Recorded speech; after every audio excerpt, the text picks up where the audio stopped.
wow. Okay. Okay, these glasses have a have an interesting effect on my laptop. You know what? Good morning. Good morning, everybody. Sabaho. Welcome back to the show. Welcome back to Saturday Morning with Tech. I am your host, TK Bay, and obviously Chemi's in the chat. Thank you very much for hanging out with us, of course. And a lot of people starting to join up, so I'll let everybody start up. But I do want to talk about a little bit about the glasses that I'm wearing right now. These are obviously the Razer Anzu glasses, which are kick-ass glasses actually when it comes down to black or at least blue light reduction on the glasses.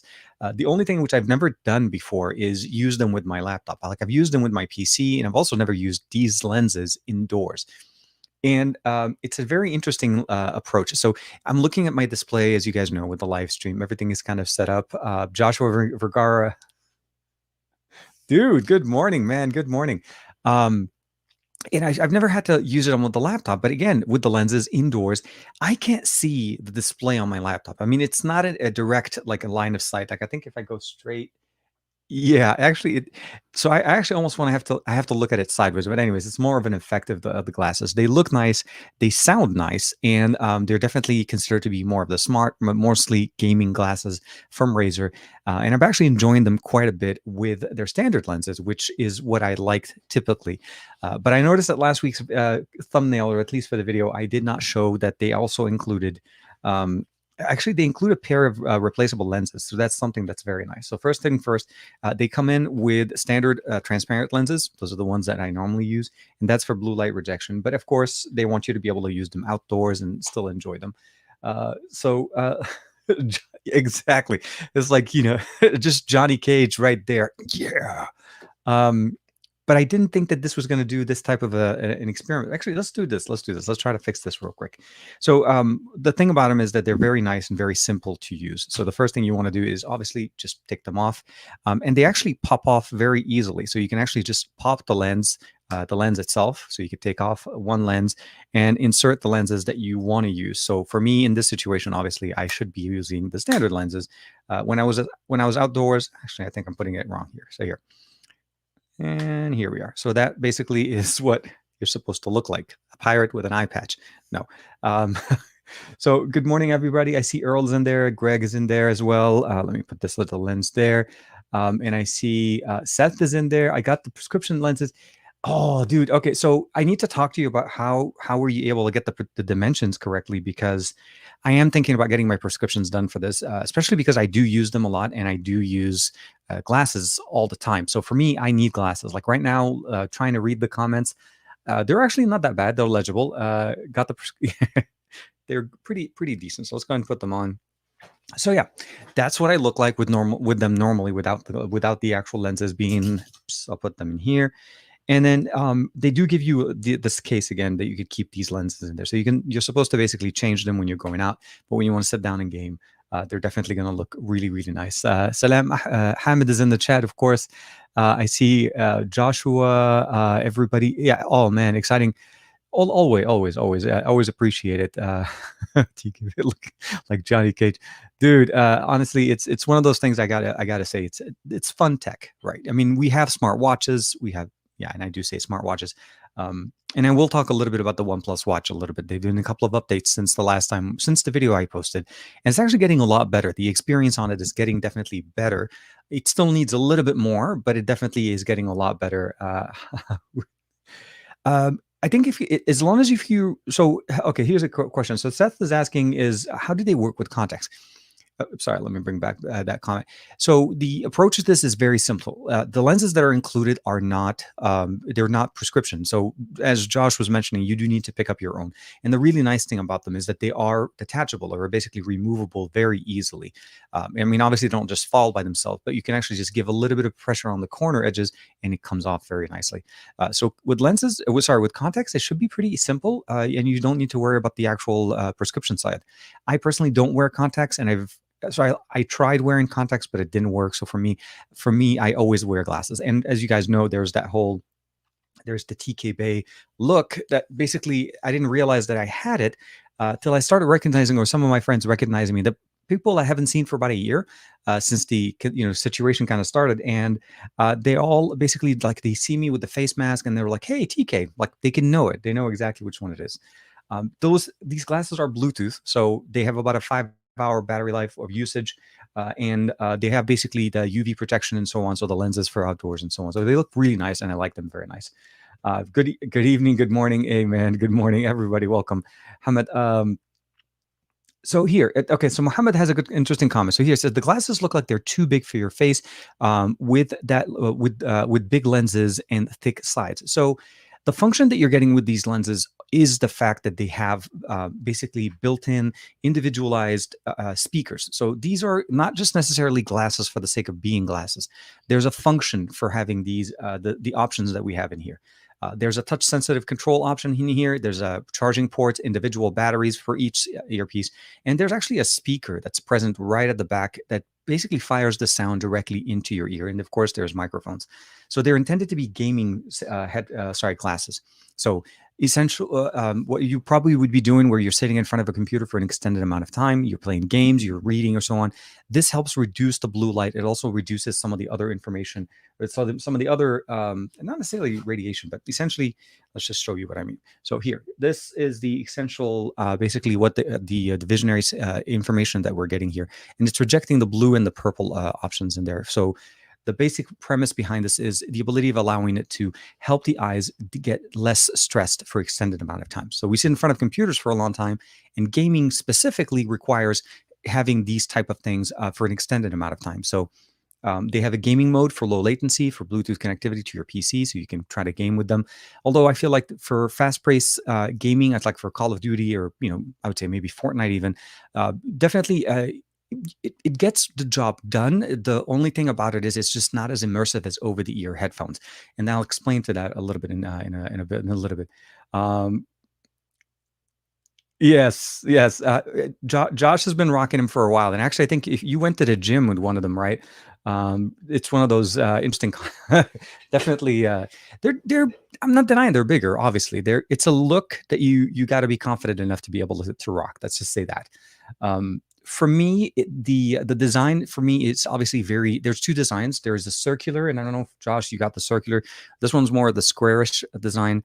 And I like these mostly because they fit me and they're comfortable.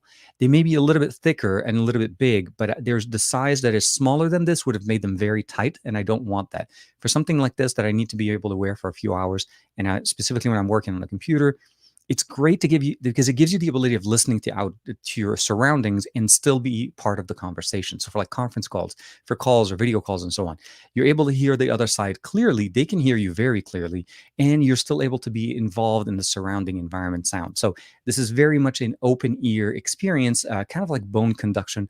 But definitely, I feel like this audio performance here is actually a lot better than some of the other options I've reviewed. So good morning, Vince is in there.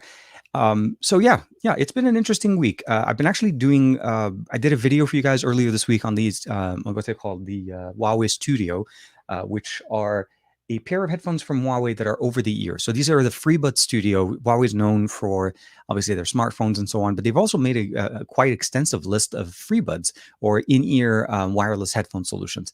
And they also have some wired things in there. So the answer, these are their Studio, which means they're the over-the-ear, the performance, their best options available on the market. And I posted that video earlier this week. I also did that other video for you guys for the TicWatch GTH. And that was essentially is the budget version of what Mobvoi or TicWatch is trying to offer us for a smartwatch or a fitness tracker in a smartwatch body, I feel like. So yeah, definitely. Those are the couple videos that I kind of got a chance to put out this week. Okay. So what about the? Oh yeah. So we'll talk about the One UI options in there as well. Amazfit Power Buds, are they any good? So Amazfit, I haven't had a chance to check out any of their audio solutions. I've been mostly focused on their smartwatches. So actually, since the beginning of the year, I've put out about a few videos. But the T-Rex was the one that I did the most recent, the T-Rex Pro, which is absolutely one of the most ruggedized smartwatches you can get, or fitness trackers, and it actually performs very, very nicely. I love all the options, all the customizations. The app that runs there, the Zep app from Amazfit, works really, really nice, and it works great with their smart scale. So it works across their ecosystem. But unfortunately, I haven't had a chance to play with theirs there. She's Chinese. Okay. SIM card all. Okay. So here, Serbius is asking a quick question here. Let's see if we can try to tackle it. DK, sorry to ask this off topic a little bit, but wondering if you've heard this issue. Chinese ROM UK SIM card. All calls specifically with voice over LTE are coming through as unknown callers, even when even when the contact is saved. Any idea? So I haven't heard of actually that part of it. The only thing I could probably say here is try downloading the Google phone app. Try to change the phone app. There's a possibility that the system that you have in there, so the Chinese ROM doesn't necessarily have the caller ID information that, or at least doesn't use the same caller ID system that the global ROM. So like what we normally get in the US or in the EU. So my recommendation is change the dialer and see if that fixes the issue for you, because there's a potential there that you're using. I don't know if you flashed an international ROM or if you're still using the Chinese native ROM to the device that you got there. So more than likely, changing the dialer will fix the problem for you. So getting a little bit more Google services in there. I'm also wondering if do you have Google Play services installed on that? So we'll have to definitely check that. So Seth, I think, okay, so maybe I missed the conversation. Have you just, oh, it's okay. So Akshay is asking here, okay, have you tested the Sony Xperia 1 Mark II with Gcam? Does it make the auto mode good? So here's the thing. Using the Gcam or using Gcam as a mod to any smartphone, obviously there's going to be some tuning in there. The first thing I'll probably say to you is this, and I'm assuming you're talking about the auto mode, just generally auto taking pictures with auto HDR, as opposed to having used this Camera Pro or even trying to use the default camera app. Now, the Xperia 1 Mark II is really built to use the Xperia app, the Camera Pro and the Cinema Pro. Gcam, even at its best, won't really kind of replicate the best experience there. I haven't personally installed Gcam on a smartphone outside of just basically using it on the Google devices. The standard Gcam app recently, mostly because at the end of the day, when you're buying a phone, you're not really looking to buy a phone to be able to use it with something that wasn't made for it. Gcam, by definition, is never 100%. It gets the solution done.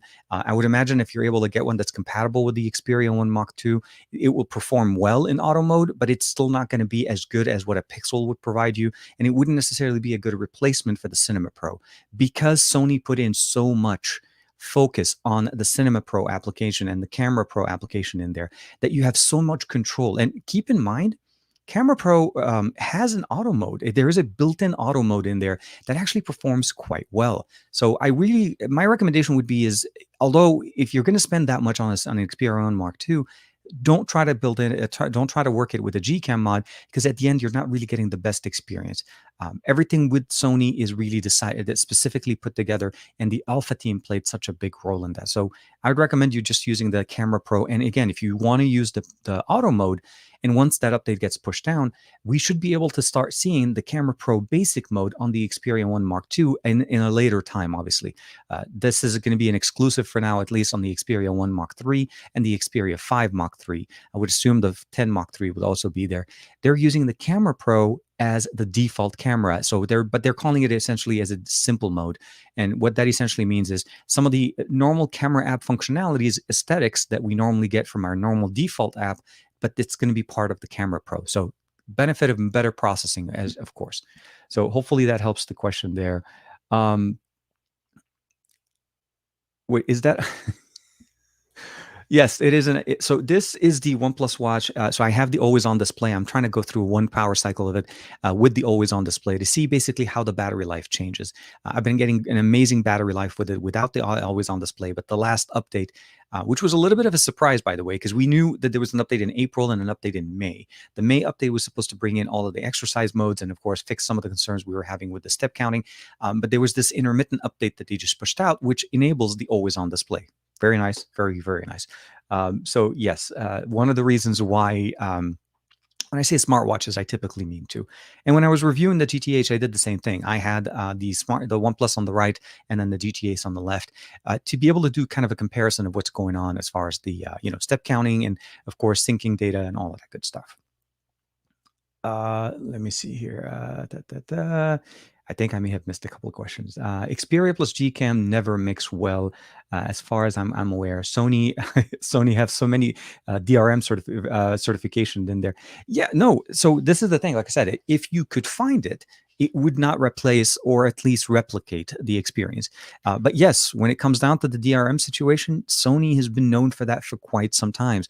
Unlocking the bootloader turns off all of those things in there. So, but Gcam is not a root-based mod. It's typically basically the camera app, the Gcam, and the settings file. So as long as you're able to find one that's tuned for it, that's customized, it should work. But it still, I don't think, would give you the same type of experience as what people would typically expect the Gcam or the native camera app that we normally get from like Google, or at least the way they work on OnePlus devices. There's a little bit of a different approach there. So definitely very nice. So flashed. Oh, the new ROM this week. Still waiting for TK's new Tesla mods. Davin Davis, dude. There's been a few things. So I can say this much: the Tesla is. I didn't get a chance to do the wrap yet, but I'm still in that process. I did change the color of the door handles, and I've also included now blue accent colors over the silver that we have on around the car. So I'm doing the blue and black right now. You know, just Super Saiyan God blue. Sorry, and then of course we have the. I wanted to go with Goku Black Rose, but then the car was going to be. I'm working on that part, but there is actually a new app that was very interesting, a way for me to be able to use Android Auto on my Tesla, which is a big thing for me right now that's going on. That it's a big shift of approach. I've been used to using Android Auto, and this is just something that I've been used to. And one of the reasons why I used to drive my other car, the Explorer, is that it has Android Auto built in, and Android Auto just worked perfectly. You plug in your phone, any phone, doesn't matter as long as it's a recent Android phone, and you get Android Auto. And it was just the native system, and you can use it and enjoy it. Tesla uses its own system, and music playing through it is a little bit finicky for me. So as time goes on, like an example would be this. Let's say I connect my phone to the car, but I selected music through, let's say, the radio app, right? Or I'm using anything else. The phone doesn't automatically take over audio for the car. So if I start playing a song from the phone, the car doesn't play it till I switch the input. I can't control playlists. I can actually just control back and forth and pause. So having Android Auto as a secondary option. The reason why I'm mentioning this with the mods, because I actually have a mod that's on the car that allows me to actually have my smartphone sitting to the top left side of the screen as it's facing me. So which that means is actually can turn on Android Auto because it also has wireless charging. I can now have a small display of Android Auto sitting on the top left of my screen, which is closer to me, controlling the media, controlling the input. So now I can actually control my Android Auto, my experience from playlists within Google Play Music. And this is actually very nice. It's called AutoZen. That was an article that was posted on XDA a couple of days ago or so. And the app seems to be working very nice. So if you guys are Android Auto fans and you don't have it in the car, but you want to be able to use that on a smartphone that's, you know, a decent size display, I think that's a good app to check out. So AutoZen, AUTOZEN. Greg will always be Team Pixel as always. Pixel made Pixel 4 XL always, and I feel like that's one of the things that you want to keep in mind. I mean, the Gcam mod will always. Okay, let's just say this: Gcam can always improve the experience on many devices. There's going to be devices that, unfortunately, I feel like those are the things you want to stick to with the default camera app. And again, when Sony gives us two camera apps specifically made for images, and like the Camera Pro and the default camera, you definitely need to be able to appreciate what they're giving you. So like I said, if you're buying the phone, I wouldn't necessarily think Gcam is an option, at least not for Sony, when it's been, you know, doing so much work on improving the quality of the pictures there. Yeah, okay. So Sorbifius is having problems with it. So you want to keep in mind, I'm assuming you're running some type of either MIUI or like a Chinese-based ROM concerned with battery management. You need to whitelist your applications and have them taken off the battery management within those ROMs. By default, most of these ROMs are like I would say, like 90% of their focus is to give you the longest battery. And for that, any app that sits for an extended amount of time, more than basically a quick back and forth between apps, it's going to either take it off or close it and release the RAM from it. So remove battery management. Go under your power, not power. Actually, no, yeah, just under your battery management. Just go in for the app and disable it. That should fix your notification issue. I think that's something that we also can do sometimes with OnePlus. Sometimes OnePlus devices are a little bit, I would say, a little bit more aggressive on battery management or applications closing those as well.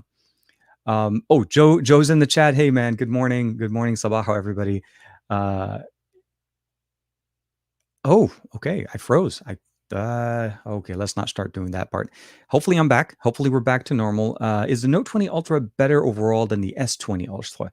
That's a good question. So getting us back into Samsung, getting us back into the conversation that I wanted to have with everybody. So this is the S21 Ultra, but the question that we have right now is specifically focused on the S20 Ultra and the Note 20 Ultra. So I'll tackle it for a couple of things. Overall, feature for feature, there are very different approaches to things. I can say that the camera experience on the Note 20 Ultra is definitely better, not that much better that I would say that the S20 Ultra was just not good. So when you compare them head to head, we had a larger battery, faster charging on the S20 Ultra. We had SD card MST support. We also had obviously the 108 megapixel sensor. We have great front-facing camera, no autofocusing, but again, still that's something to the S21. Overall, if I had to put them head to head, with the exception of the S Pen, which I feel like is something that if you're into the S Pen, it's kind of a moot conversation really, or a moot subject really. Because at the end of the day, the S Pen wins, and then you just end up going with it. So if I had to put them together, I feel like the Note 20 Ultra still kind of gives us a better experience. Although the battery is a little bit less, and the charging speed is a little bit better, you do get that extra functionality of the S Pen. But if we take that out of the equation, I still think the S20 Ultra is a better deal because, again, larger battery, large display, I mean, consistently, and faster charging at 45 watts, and you still get all of the options, the SD card support, the MST support, the stereo speakers, all of those things, and you get to enjoy your smartphone. So, and the cameras are actually pretty decent. Although a little bit of an issue with autofocusing when you're trying to hunt for the focus levels, but nothing that tap to focus wouldn't fix on the S20 Ultra. So definitely very, very nice. 40 megapixel frontal S20 on the S20 Ultra as opposed to the 10 on the Note 20 Ultra, which is so. Here's the concern here, right? It's not the size of the sensor because you're still capable of getting 4K on both of them for the front-facing camera. But I feel like, yes, definitely a bigger sensor could improve the experience, but it's always about the software. And Samsung's been doing pretty decent with the front-facing camera experience recently. I wouldn't necessarily say that again. So one thing that they did with the S21 Ultra that was a really nice thing for me is the inclusion of autofocus on the front-facing camera, as well as the fact that we have 4K. So yes, definitely. Like I said, for me, if I had to pick a device, mostly because I never really used the S Pen as much as I should have on the S20, on the Note 20 Ultra when I was using it as my main device. So that's one of the reasons why I'm not using that right now. And the S21 Ultra kind of fixed that problem. They give us S Pen support if we want that. The only thing you just basically have to do is get an S Pen, either the one that's compatible with the Tab S7 Plus, or even the one that's made specifically for them. Let me just make sure to put that back on the magnets. And if we could do that, we could do that right. And here we go. So yeah, I still think the S20 Ultra is a much better deal. Definitely. Let me see here. Joe, I think I'm missing some comments here. Is there a difference? Okay, here. Is there any difference between the S21 and S21 Plus except size and battery? For the most part, yeah, that's pretty much what it is. It's same screen resolution, 1080p, same material built on both. And you're pretty much just getting a slightly bigger battery, slightly bigger display. The overall experience changes dramatically when you go to the S21 Ultra, but I feel like it's a different, like, if we really had to look at what Samsung was doing this year, like what is the truly innovation part of the S21 line of devices that they released, the S21 Ultra is really where it took everything in there. The S20 and the S21 and the S21 Plus felt like they needed a little bit more work, but they were definitely tailored down to bring the price down. There was a very different push for Samsung this year. So if you're looking at it from what they're offering, I would still technically say go get an S21 Plus, an S20 Plus from last year. That would be a little bit better of an experience than the S21. On both of them, the sensors didn't really change much. You still get a similar experience. You got a better display, SD card support, and MST, and no 45-watt charging, but you still had the fast charging. The 25-watt was definitely still there. So there is, at the end of the day, the S21 and the S21 Plus are slightly different sizes and batteries. I think the experience, the increased battery size is, of course, leading because of the fact you do have a bigger display, which will consume a little bit more power. 1080p 120 is what you're getting on both of those. Meizu don't offer global ROMs anymore. Yes, yes. I think the Meizu as a brand for the most part has it's basically their bread and butter. Really, if you focus on the market that you're in and that you win in there. Now, I do want to say that they did release, or at least if I wasn't mistaken, that they were talking about basically releasing the latest Meizu smartphone internationally. They were taking on some creators that may want to be able to cover the device, but I wasn't able to kind of close that deal or try to work that correctly. I guess maybe I should have done it better. Dalid Lazino's in there. Hey man, good morning. I would say good sabaho, but as usual, that's just um, actually, I do want to say something about Sabaho because I keep getting comments every once in a while on YouTube asking about it. So just for reference, the word Sabaho is based on Sabah al Khair, which essentially means literally good morning, but it's in reversed in Arabic because we kind of sorry. So Sabah al Khair, which means kind of like saying morning good, if you translated word for word in the right order. And Lebanese people have a slang version of that morning or good morning saying, and we call it Sabaho. It's like morning, right? As opposed to saying good morning, you say morning, and it literally almost translates to that meaning. So if you've ever wondered what sabaho is, and to me, it's become more of a calling sign, not necessarily good morning in specific, but it's more of a greeting, kind of like a welcome to the show, or how are you? Hope you're doing well. And it is a catchphrase that I've been using for, and I realized I've been using it for quite some time. But yes, good afternoon, Donald, and hopefully you guys are doing well. By the way, so good morning, good evening, good afternoon, and hope you're having a great day or great evening. Um, it's been definitely an experience. It's been definitely an interesting week. Not very busy on the tech side. Not a lot of announcements going on. Next week, or at least in a few days, we're going to be talking about the Zenfone 8, and that's one of the things I also wanted to talk to you guys about today. Is the Zenfone 8 Mini, or essentially one of the Zenfone 8's information is leaking, and there was obviously some tweets and information going on about that. And we'll definitely one of the things I appreciate, or at least if Josh is still in the comments, he really likes his Zenfone 7 Pro. So Zenfone or Asus's experience when it comes down to the ROG phone or plain smartphones that are gaming specific is one thing. And then they definitely did a lot of improvements on the ROG Phone 5 this year, which I appreciate. The headphone jack is absolutely fantastic. The display, the battery tech, the charging speed, there's a lot of things that they did here. They did a very good job on. So my hopes that what we're seeing with the leaks, at least with the updates that we're seeing coming in, that if the Mini is this good, or at least looks like the Mini is set up that good, that the Standard and the Pro are going to be just so much better. And I really hope that this is the year that we finally get the front-facing experience to mirror exactly to what the back-facing experience. And what I mean by this is give us 4K. Don't cap it to 1080 just because it turns over to the front-facing camera. So very, very nice.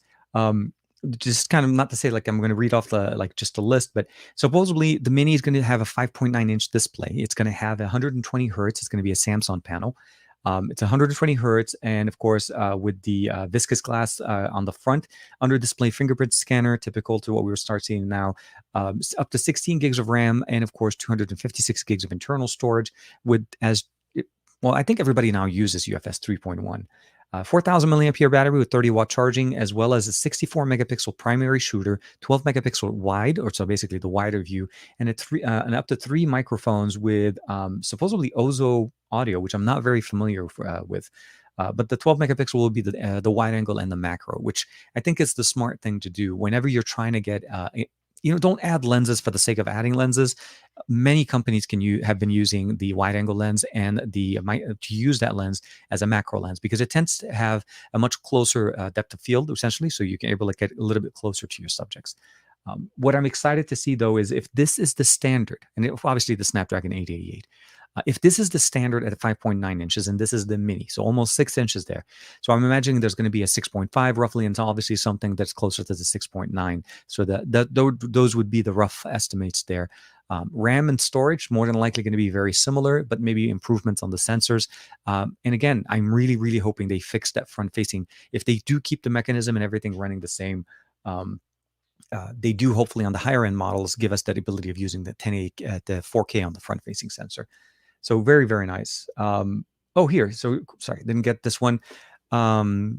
Genie, hopefully I'm saying that correctly. So Genie Jim, hopefully I'm saying that right.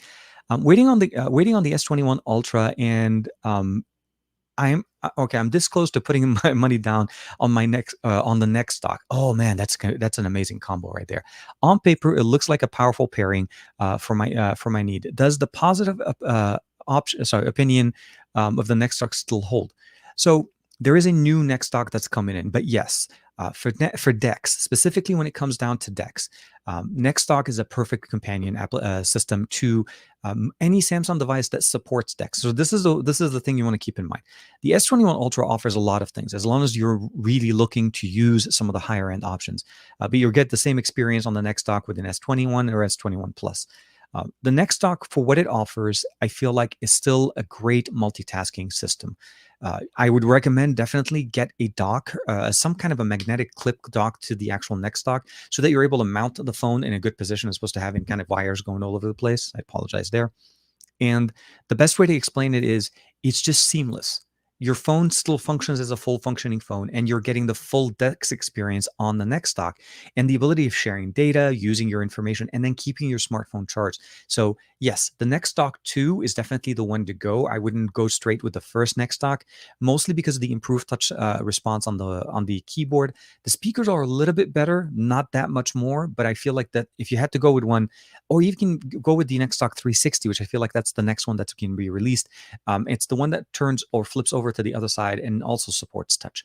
The NexDock Touch also supports, there's this system there. So either the touch, or you can go with the 360, but definitely any of the NexDocks should be great. And S21 performs quite well. I've used it many, many times with it, and DeX just keeps getting better, definitely for sure. Let's see here. Sorry, I think I'm gonna make. Oh man, okay.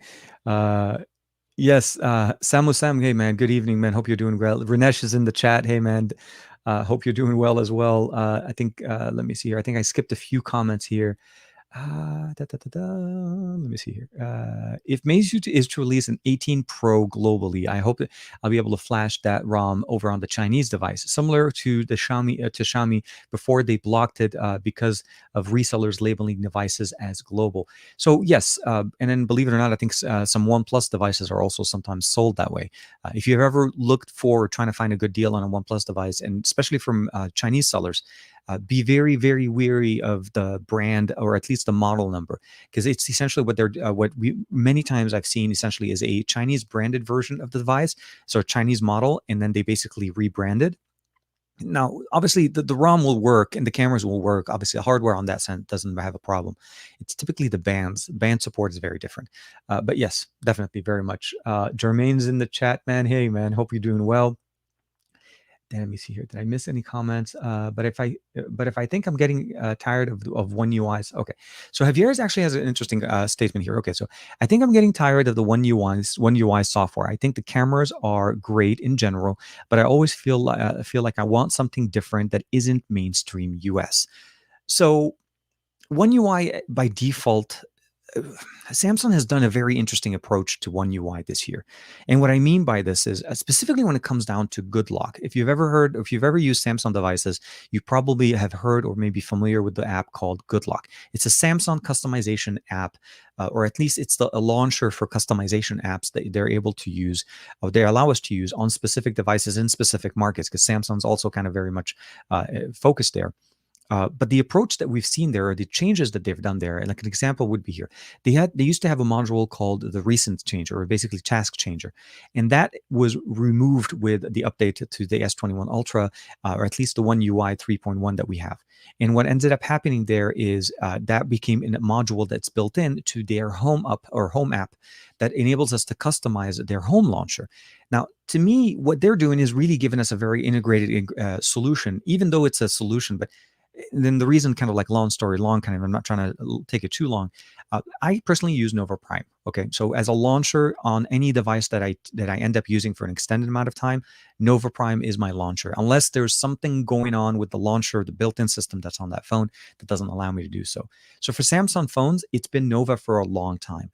I feel like if you're able to experiment a little bit with different, I would say, launchers, that may help you a little bit with getting that field or that customization that you're looking for.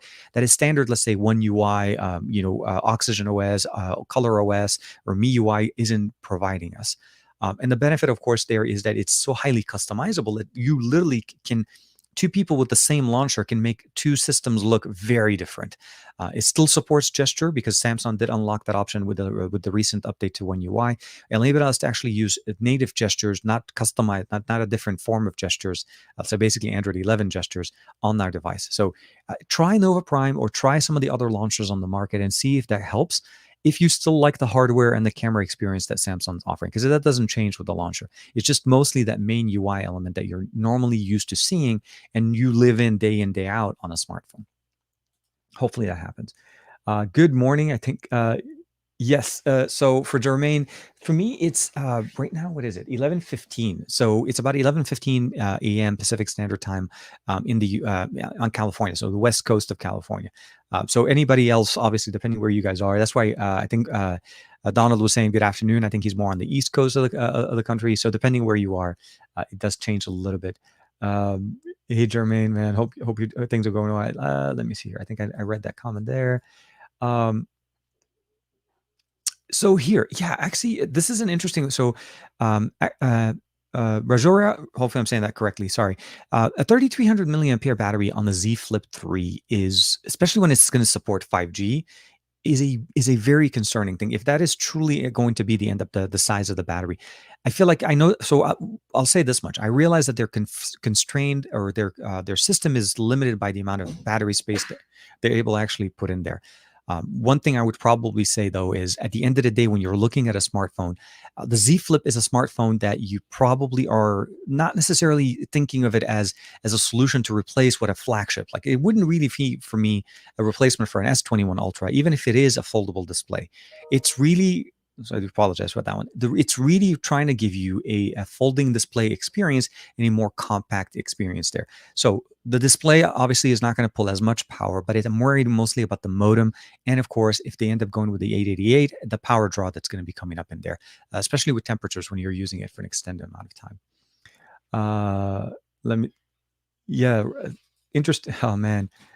Yes, headphone jacks always. So for me, when we're looking at smartphones and we're looking at a solution, what you're at the end of the day, you really want to be able to appreciate what you're using. So having a headphone jack on a smartphone, Asus has been doing it great. Sony's been doing it great, and I think Sony's going to be basically I think they're going to carry us for the end of 2021 with the mainstream flagship smartphone with top tier tech that still includes a headphone jack, a removable SD card, or basically SD card support, and of course a toolless access to the actual card itself. And of course, with 5G and so on, a whole bunch of different things. I can't wait for Sony's devices to actually start being available in the US. They said early summer. So if it's anything, it'll probably be close to what we had last year, sometime in July. In the US, at least, we got the One Mach 2 at the end of July. So we didn't get that information. We didn't get that device till the end of the year. And I think in Europe, or mostly in Germany and so on, you guys received it in early June or late June, like before the beginning of July. So here, so Russ is saying is that the Zenfone leaks says that it's a macro lens, but I think it's an ultra wide camera that's able to do macro. Headphone jack is back. Hope same for the RG. Hope it's the same as the RG Phone 5. I'm with you on that one. How good was that, by the way? Seriously, one of the better headphones. Like, if I had to kind of compare it, I would put it close to what we got with the Sony Xperia 1 Mach 2, as well as what we also got with the V60. It's not as good as the V60, but it's definitely a step above anything what we've ever seen from ROG when it comes to gaming phones. It's much better, obviously, than the secondary headphone jack that's sitting on the side. But the overall experience, like, you can definitely drive the 770s with that easy. Like, higher impedance headphones, great audio performance. So enjoying audio on this when you're playing games, but also when you want to watch movies. So I'm hoping that transfers over. There's a chance, though, that may end up being only on the Pro model. And of course, if that we have to see kind of how Asus decides to marry that relationship, because remember it's a tiered experience. So the Mini is what we're getting some information on, but getting something with a better headphone jack is always going to be appreciated. It's definitely very nice. Thank you for sharing that one, Russ. Dominic Wong is coming back with headphone jack is essential for me. Hopefully, Asus is getting more updates on the ROG Phone 5, and that's a little bit of it. Yes, so I'll say this, at least with my experience with the ROG Phone 2, since this is a device that I've had for quite some time. Asus's track record when it comes to update is very few and far apart, but they do update. So it's not that it's not happening. They actually do update. Like I received Android 10 on that one. I was able to basically keep getting the security patch updates, but I generally get an update once every few months. I don't get it every month. So I would expect that that's going to be the experience. On the ROG Phone 5, I think I've received 2 updates since the device was released. But I would probably say at this point, and I won't probably get another one for a few more months before we'll get some updates. My thing would be is it's better to have something than not to have anything at all. LG's approach was very different, and I feel like that may have attributed to some of the conversations there. But I feel like Asus definitely does a much better job. And even though I'm using the 10-cent edition of the ROG Phone 2, this one is a US model, so this is the actual global model that we're able to use here in the US. So hopefully that helps. Let me see here, Dominic. Will Sony? So here, will Sony Xperia 1 Mark III get a night mode in camera? I think from what I understand, at least from the product stuff that we've seen, they are focused on providing us better low light performance, but they didn't mention a specific night mode. They may have that on. So because they are going to have the camera app itself, the simple mode, which is the Camera Pro app, there may be a function there that automatically turns on night mode, because I feel like that's how it was actually turned on before. It wasn't automatic. It wasn't an on switch. It just turned on when it recognized it needed to have night mode. But a dedicated night mode, I think that was the problem. And I think that's what you're referring to there. It doesn't actually have. So hopefully when I'm able to get my hands on one, that'll be one of the things I can check out. And I haven't seen somebody specifically talking about night mode when it came down, at least with the videos that we've seen that are going online. We talked about those last week as well. Let me see here. Oh, here. So KSWD saying is, I'm hoping to buy a gaming phone, but my mind is pending on the ROG Phone 5 and Red Magic Pro. Which one would you recommend? Performance and software updates. Performance-wise, I think both devices perform very, very similarly. I think the overall gaming experience, and I say this mostly because the 160, anything above 144, and when you're going to 165, that change in performance is very, very small, and the number of apps that can push the device to 165 is very, very small. So I really, to me, it's not a big factor right now to say that I want a 165 or I want a 144. When it comes down to charging tech, I think the ROG Phone 5 has definitely faster charging tech. The battery technology that we have in there, the headphone jack is definitely better. Software update in the long run, and this is just from a person that typically when I get a Red Magic phone, I have it for about a month and a half. Going through the initial software updates that they put through, and I haven't been receiving any more additional software updates or security patches, I probably would say in the track record, and I'm not trying to put one over the other, even though Asus may not push the updates as often, they probably would have a better solution or an update cycle for you in the long run. Red Magic will more than likely have updates, but I cannot say that I have been very. I will say this in my experience with other Nubia devices. Like I think we had the Nubia, the one that had the 2 displays, the one on the front and the back. That one didn't get any updates for a long, long time, and I think. If Matt was in the chat, definitely he will back me up on that one. It was one of the more unique devices that was pushed out, but for some reason, software support was just almost not existent. So I think if you were sitting in there and looking at them, the Red Magic 6 Pro is definitely a very capable smartphone. The ROG Phone 5, the entry model is going to be the comparable one in price because ROG can actually tend to be over a lot more expensive. So it's really going to come down to the pocket, what you're capable or what you were comfortable putting out there for a smartphone when it comes down to gaming. The 5 is a very well-rounded smartphone. Obviously, the Ultimate and the Pro have a lot more options, but I think at the solution that you're looking for, the 5 versus the 6 Pro, I would probably recommend going with the ROG Phone 5 at this point. If you're considering both, that's truly the ability. The other option I would probably say is aesthetics, whichever one you prefer. Obviously, that's going to go there. Both of them have coolers. Both of them have air triggers. There's a lot of other options that you can get. Actually, no, they both have coolers, but you have to end up buying them separately. Here, let me see. So Andre is actually saying here, Andre Felipe is asking, is there a big difference between the HM3 and the GN2 Samsung sensor? I would probably say I haven't had, I'll step back. There's only one device that I have right now that has the GN2 sensor, and that's going to be the Mi 11 Ultra. Between the Mi 11 Ultra and the S21 Ultra, when I put them head to head and I start taking images with the sensors, obviously the back-facing sensors, I still feel like for some reason Xiaomi's doing a little bit better. They both tend to be slightly more saturated. You're able to tune the experience. If I had to pick between the two when it comes down to taking pictures, the Mi 11 Ultra just takes great pictures on the back. You seriously almost don't have to do anything. The auto mode in there is very, very functional. And if you want to be able to jump into pro mode, you're able to dial in some of those experiences. I think where the limitation is essentially with the updates. My understanding, at least even with the 12.5 MIUI 12.5 update that's coming in, currently available on the Chinese models of the Mi 11 Ultra, the camera experience gets even better. So as long as Xiaomi keeps doubling down and working on improving the experience with the GN2 sensor, I think it's going to be a really good experience. And it's hard for us or anybody to actually kind of fault if you're considering one or the other. Although what we have currently right now with other devices are still very nice. Samsung sensors are definitely very good, but yeah, Xiaomi's doing very good work with it.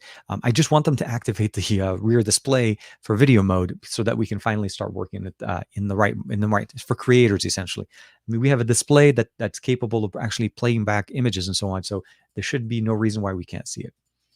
Let me see here. Dominic wants something jumping back in there. Russ, usually Asus uses the same camera on both of these phones. So I'm not sure where the DAC from the RG Phone 5 would make it into the Zenfone. So it's interesting. So yeah, we'll have to see how that kind of goes through. Sabaho Aditya is in the chat. Sabaho, hope everybody's doing well. I know I'm a little bit behind on my timing because I think if I'm not mistaken, yeah, I'm about 16 minutes on the chat here. So let me see. Oh, boom. Okay, so that's how we do it. That's how I do it. I click the link and it just jumps 6,000 comments down to the end. Let me see here. Yeah, don't forget the Apple tax outside of yes, out of principle. S20 FE 5G or the OnePlus 9. That's a very interesting approach. Okay, so if we had to put them together, I feel like the OnePlus 9 is definitely a very powerful smartphone. There's a lot of things in there that have improved over the years. I noticed that you pinned it against the 9, not the 9 Pro, because it's the S20 FE. At the end of the day, it's two different technologies, right? The S20 FE is really a rebranded version of the S20, which essentially is running the 865. So from a horsepower level and performance, I feel like it, and I want to be specific that I'm only going to be talking about the US model of the OnePlus 9, Kumal, because I realize also in India that the model is a little bit different on the OnePlus 9. And what I mean specifically is the wireless charging. So maybe you can correct me if I'm wrong. In the US, the OnePlus 9 has wireless charging. It's not as fast, but it does have it. And I think if internationally, I think, or at least in India, it does not have that. So when you put them head to head and you start looking at the experience, if you're comfortable with the One UI element, both of them are running a very similar approach software, but you are getting better tech with the OnePlus 9. Even though the cameras may not be as maybe you may not have the same camera signs going between the two, I feel like the OnePlus 9 still performs faster internal storage, more RAM, if you have wireless charging, if you don't, but wire charging is super fast, 65 watt as opposed to the standard 25 watt if you're able to get that on the S20 FE. The camera sensors are actually very capable, and more than likely, the overall longevity and actually just performance, I feel like the OnePlus 9 will definitely hang a little bit better with the improvements that we're going to get, especially since OnePlus is more than likely going to also be releasing betas of Android 12 in the near future once Google I/O starts in a couple of weeks. So if you want to try things differently and try the beta side, OnePlus is a little bit more open with that. So I feel like I always feel like OnePlus gives you the better deal. The S20 FE had some issues with the displays that a lot of people did complain about. So I would also depend on if you're able to make sure to get a good unit, or if you do pick it up, that you're able to replace it, God forbid something is wrong. So keep that in mind in there. But I feel like OnePlus has been doing a great job. Consistent performance on the 9, definitely. Oh, Matt is in the chat. Okay, good. Yeah, sorry, Aditya. Thank you. I didn't. The thing with StreamYard, the way it works, and I realize like 90% of the comments are on YouTube, and I really don't get that many people usually from Twitch. So I may end up just switching over to YouTube, just keeping it on YouTube for the live stream. But yeah, I think Matt had the Nubia smartphone, and I keep forgetting. I want to say I want to say it was called the S20 or something like that, but it's not. It's not a Samsung knockoff. And seriously, like it received a couple of updates, and it was just that was it for the longest time. I remember Matt was always hitting me up. He's like, any word, any updates, anything you can tell, anything you can talk to them. I was always appreciated. Oliver in there, hey man, welcome to the chat. Um, Oh, by the way, my YouTube channel uploading. Oh, okay. I didn't realize Matt is on YouTube now. Congrats, man.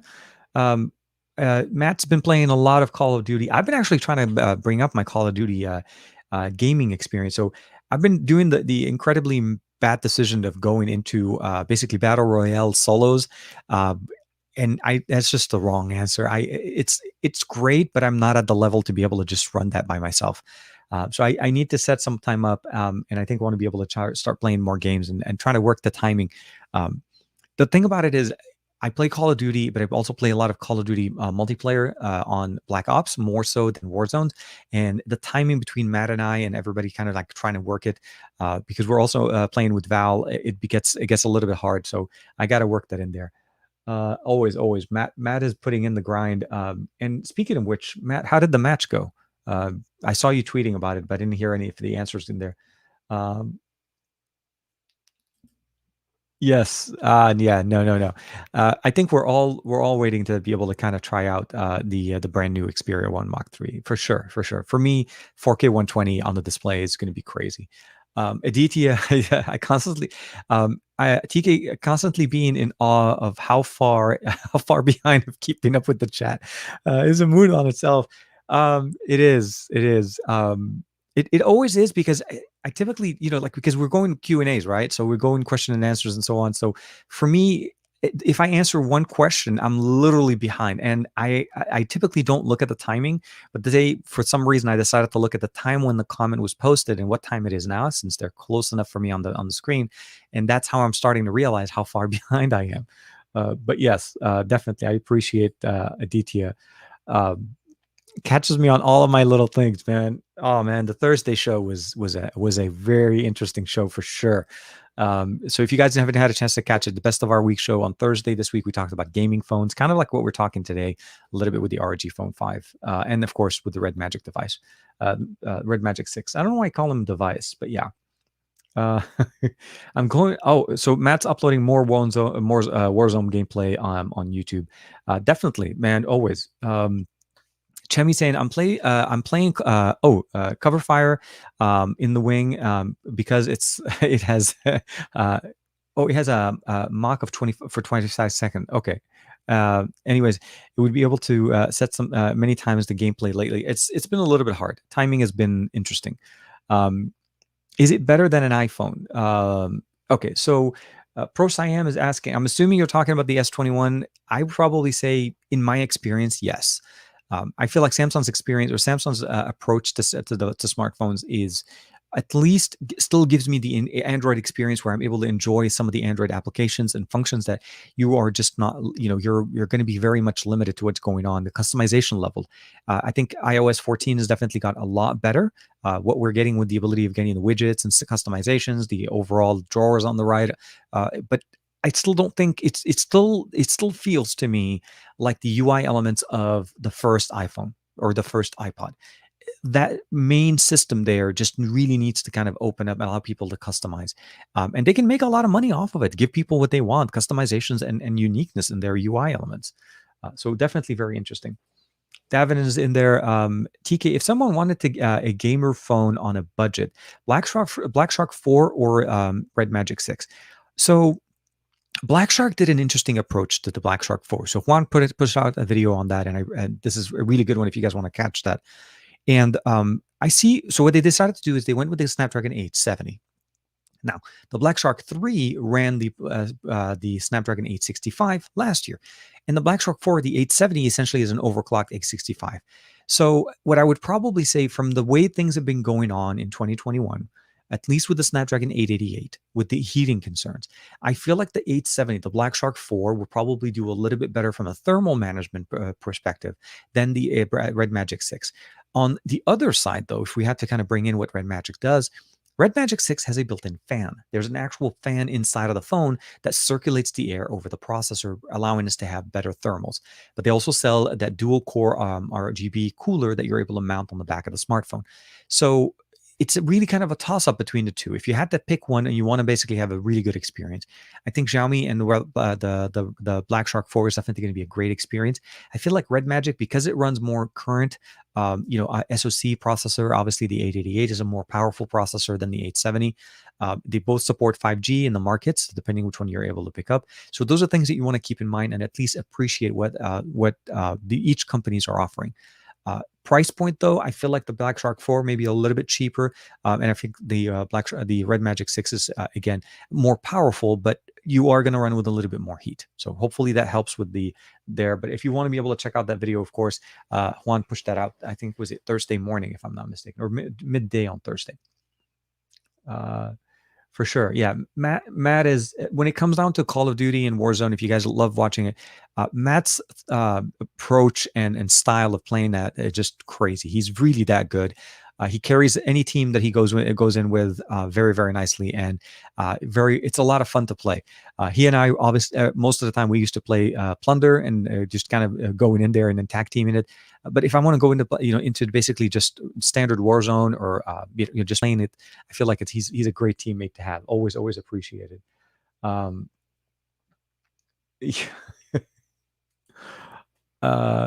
is asking, TK, do you think that there will be a Samsung S22 this year or next year? And I think typically that's always going to end up being a situation where you see it in the following year. I don't think Samsung's able to push or pull up further their announcements of smartphones. So like what we saw this year, and I felt like what Bo's comment is coming in is, so in 2021 we saw something very unique.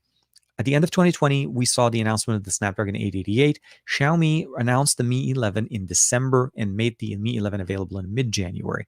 Samsung announced the S21 series in January and made it available in February. So they brought it a lot earlier.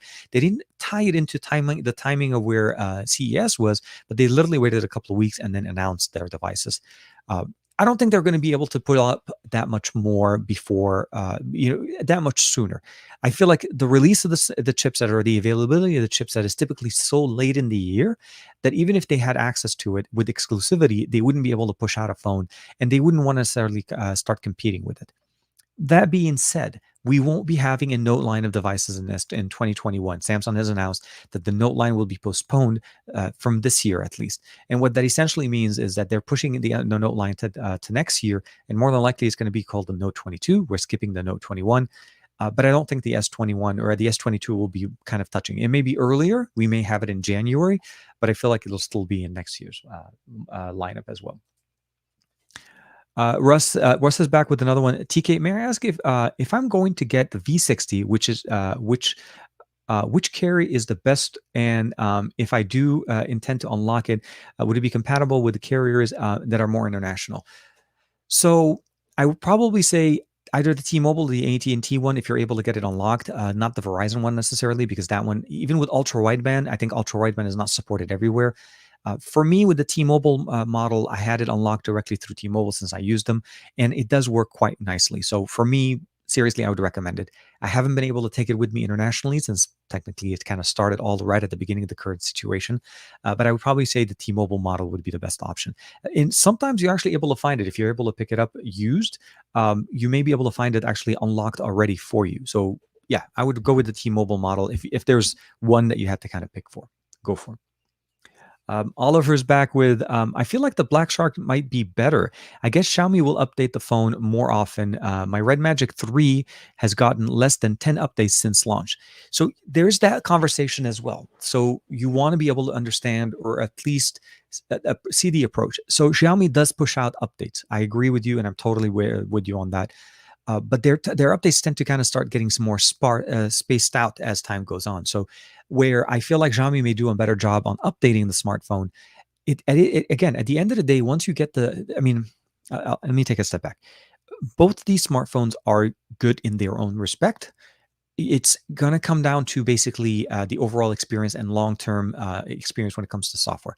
So yes, I'm with you on the Xiaomi approach where their software updates will be a lot more it'll be much more much better than what we see with, let's say, a Red Magic. And that's one of the things, again, when I compared it to the ROG Phone 5, I feel like Asus would put out more updates than Red Magic. And it's just, again, typical to what we've seen with Nubia. I'm not saying it based on guesstimates. It's based on how long I've had and I've used other devices from them, from the same company.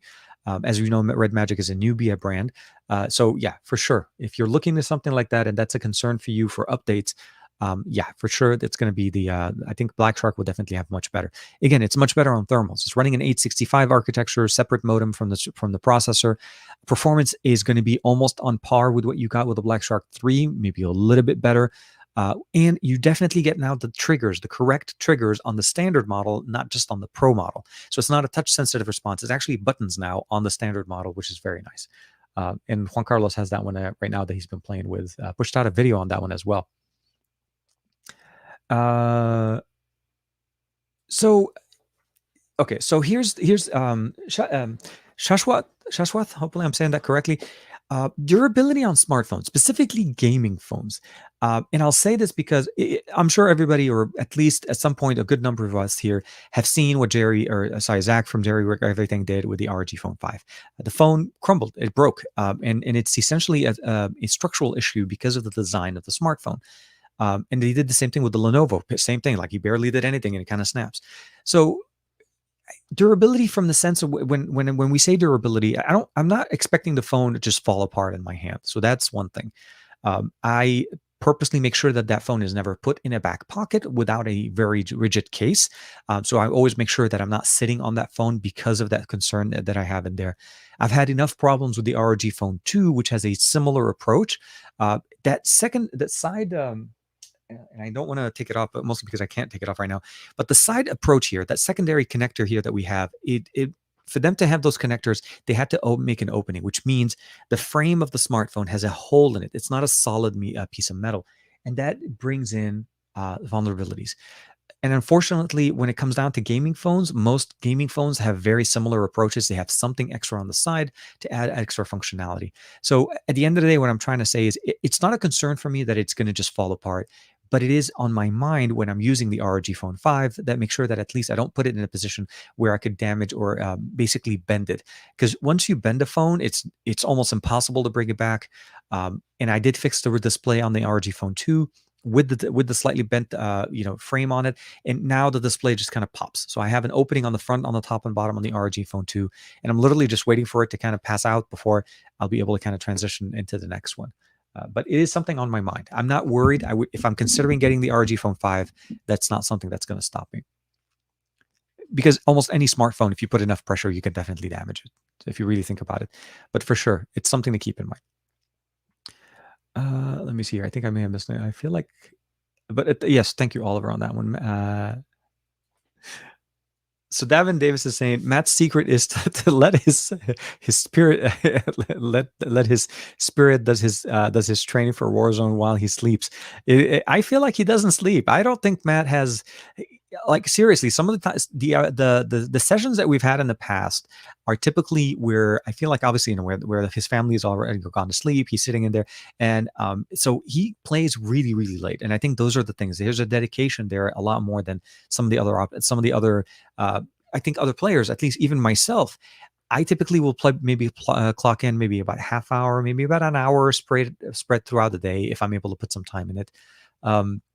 But there's a lot more things going on, and I think at the end of the day, especially during Ramadan and so on, I can't really stay up that late. That's just a fact, because I got to be up early. Like at 4 a.m. is when I wake up in the morning. So it's always going to be a challenge, always something that you keep in mind. So like I said, great buddy. Always love playing games with him, and maybe we'll start playing. We'll start doing some Apex Legends as well. I don't know if there's any Apex Legend fans in the chat as well. Method in Dragon Ball Z image training or something along that. So Dragon Ball Z had the hyperbolic time chamber, which for the life of me, if that ever existed, would be the place I just go in there and just spend a day in the hyperbolic time chamber, which essentially is about a year's worth of time, and then come back and play with Matt. Maybe then at that point I'll be able to get my game level up there as well. Let me see here. I think I'm okay.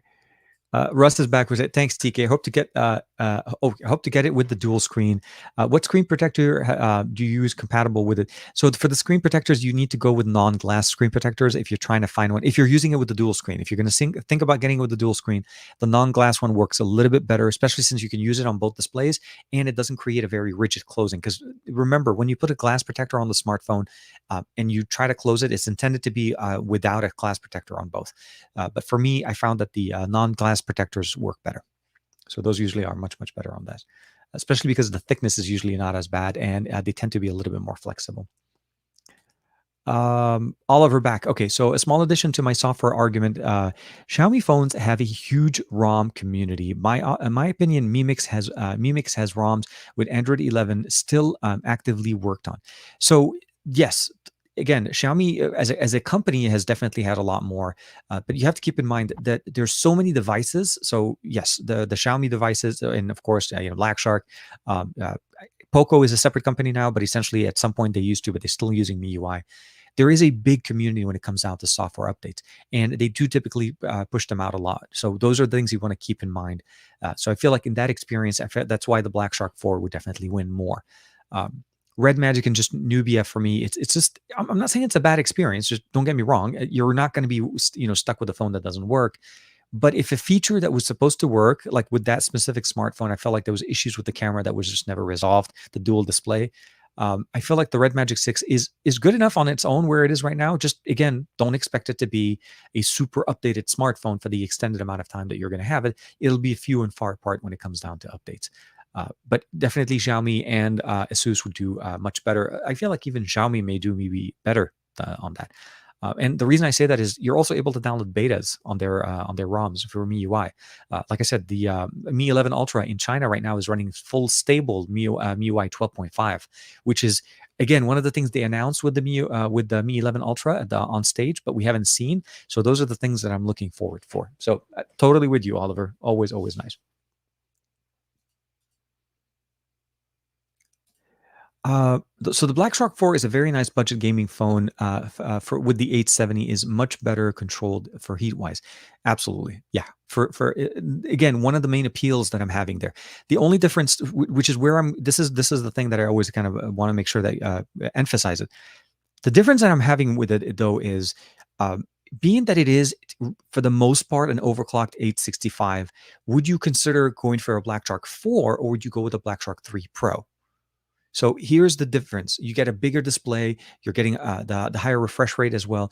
But the question would be and I don't want to say 100% that I'm not 100% sure that if the Black Shark 4 was 120 or 90, but I know that the Black Shark 3 was 90 hertz, and I remember the Black Shark 4 was higher refresh rate. But again, in 2020, definitely a great option from Xiaomi when it comes down to gaming phone. Great budget, and that's just basically feeding into what Xiaomi does when it comes down to their smartphones. It just the thermals is what I'm waiting to hear from what Juan Carlos had on that as well. Uh, rest in peace to ROG Phone 2. Yeah, man.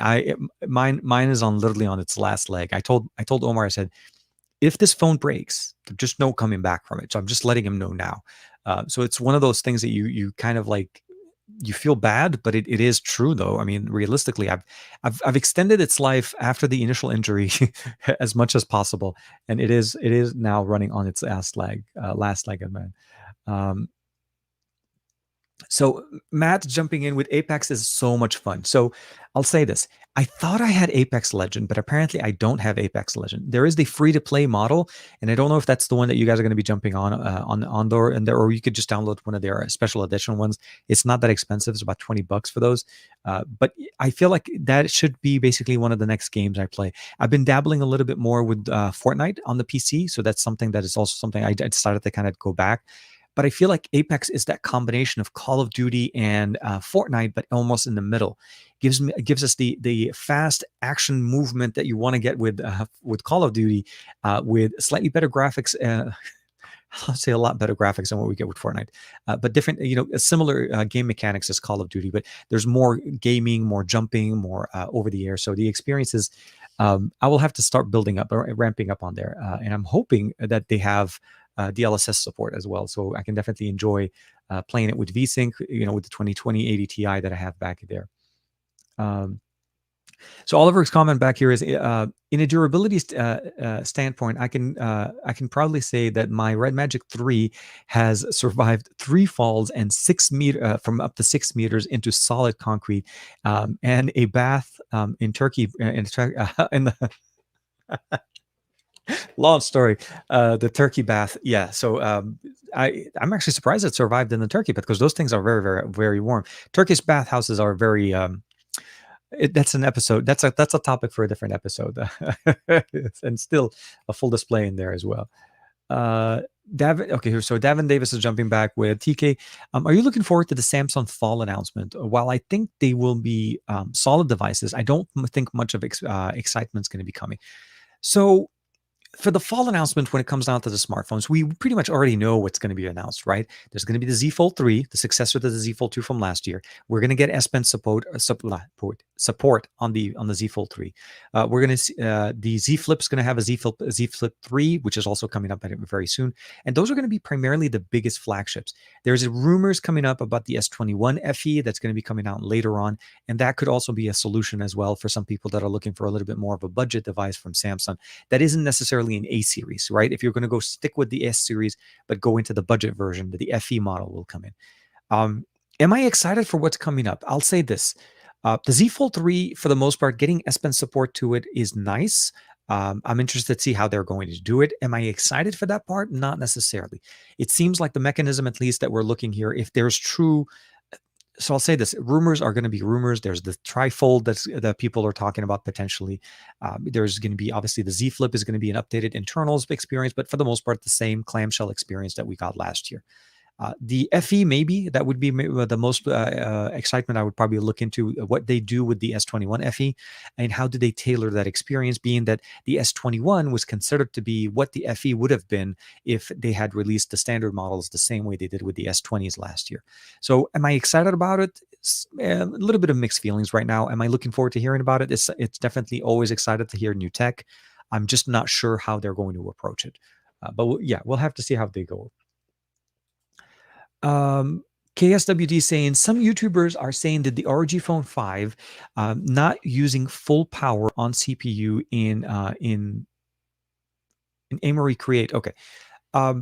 Throttling or capping the performance on games, there's going to be different. I mean, if we have to kind of look at it, there's two stories of kind of looking at it. You can turn on performance mode inside of the gaming app and try to get the best experience that you can. But if the system is throttled, like an example would be playing games like basically the Armory Create there, or any of the games in there, those are going to be things that are limited by either the OEMs, but as well as the smartphone. If it is going to be basically throttled for the sake of heat control, we'll have to kind of look into it, and hopefully they can fix it in the future. I haven't played Armory Create, so I don't know necessarily, but I wouldn't be surprised if there's some throttling just to kind of measure, well, not measure, but manage thermals.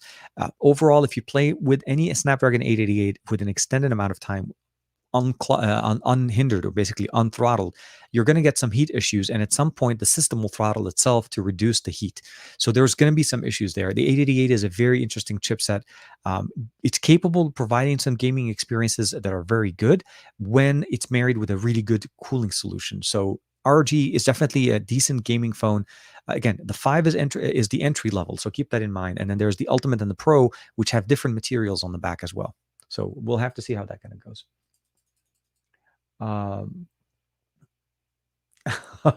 Greg is on the Evolution X ROM and still getting updates on his Xiaomi Mi 8. Yeah, Greg's approach, I think, is like always the best situation is when you're able to go into a custom ROM on a Xiaomi, especially with the Mi 8, you're able to extend the life on that. Again, he's on the Mi 8, and we're in the year of the Mi 11, so you can see how long he's been running it for some time. Russ is how's the Tab S7 Plus so far? Would you recommend this one over the S8 off? Or wait, S8 the Tab S7 S8 Plus offers. I'll say this: I'm really loving all the updates. I mean, of all of the tablets that I've had in the past, and I've had Asus ones, I've had Huawei ones, I've had also, I think I want to say Sony one for a little bit. I didn't get a chance to keep that one, and I've had Samsung, the Tab S4 from Samsung. The S7 Plus is actually one of my favorite options. I use it on the daily, by the way, when I'm recording videos and watching content. So for me, it's funny that you mention it, but the S Pen that I pulled out for you guys when I was talking about the S21 supporting S Pen is from my S7 Plus, S7 Plus. And I keep getting updates. I keep getting new features into it. The display is absolutely gorgeous. Gaming on this, if you're actually looking into playing on larger display, gaming is definitely going to be nice. I wouldn't doubt that Samsung's going to pull some kind of trick out to make the S8 Plus even better. But I think if you're looking for something right now, the S7 Plus is a very decent experience.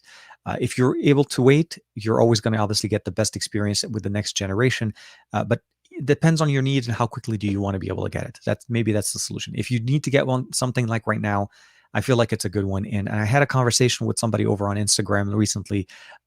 They're considering getting an iPad or a Tab S7 Plus, and they were basically talking about what is the options, what are the better use cases, and they're an Android user, they're not an iOS or iPhone user.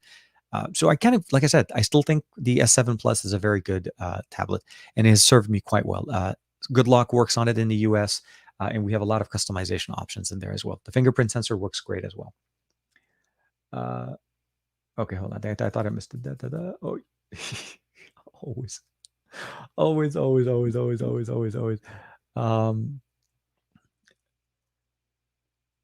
So Oliver, I think if I'm not mistaken, I think it's Sam who has the Surface Duo, and he's the one having. Matt doesn't have the Surface Duo.